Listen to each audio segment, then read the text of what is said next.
talking to a friend last night about database querying and big data and just stuff like that, and pretty basic stuff. But she mentioned AI, and because I was thinking, the questions, you got to have somebody who knows how to ask the questions, which questions to ask. And she had mentioned that the AI helps with that, and also the AI can go and essentially query. This was an attorney's office who has cases, thousands and thousands of pages, and often something small that can turn a case. But if you're doing a word search manually, of course, to do that across thousands and thousands of pages is not possible. So anyway, and that is also, speaking of AI, on the tails of Elon Musk this week, saying that he fears AI and something that he believes we should be proactive in regulating right now, instead of waiting for it to catch up. There's a ton of traffic here. Anyway, so then I began to think about AI and computers and essentially encroaching on historically professional jobs. If we're talking, in that example, paralegal or something along those lines, maybe a junior law clerk who would have been responsible for looking for those items through all those court documents. Again, thousands and thousands of pages can now be done by AI. Even if you've got a lackey, you don't even need a lackey, because the AI will guess which questions to ask, or to some level. I'm being facetious, but also trying to make a point here. So I see that then again as AI encroaching, as well as technology further, and taking more jobs.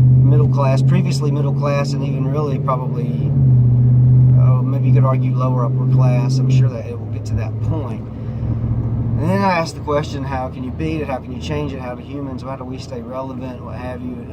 Because it's going to, clearly it has potential to be, I would say, wreck the economy. You could, whatever you want to call it, it will certainly change the economy fundamentally, as it already has, yada, yada, yada. Okay.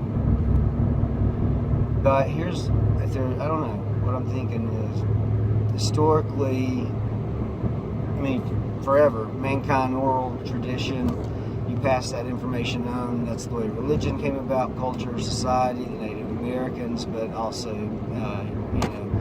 the Jews, the Bible, Protestants, etc., mouth to mouth, and then written word as well. But there's a passing of information. When you look at it from an employee standpoint and an employer standpoint, you get hired on, you're junior, and somebody begins to train you, and over a period of time you learn their job, you probably learn a little more, and then hypothetically even they retire and you replace them. But there's a time frame involved in the passing of knowledge and information.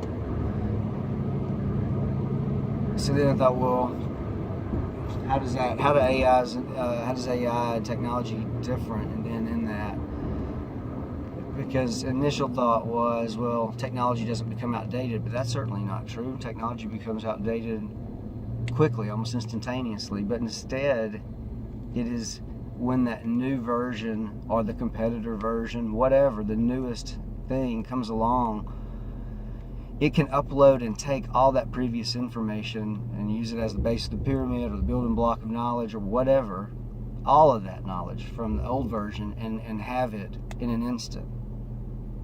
And so from a time frame compared to humans and the amount of time it takes one person to pass it to the other, that's done in such a quicker turnaround, which is why the economy does feel, or technology economy, it all feels like it's accelerating at such a fast speed. On the other hand, humans will never be able to compete with that.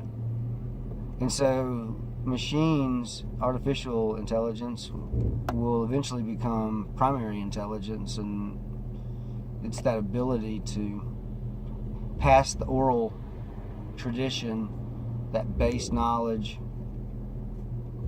It uses that as a starting point. as opposed to as an acclimation point, some place to get to. It's already there, and then it builds from there. And I don't know. That's it.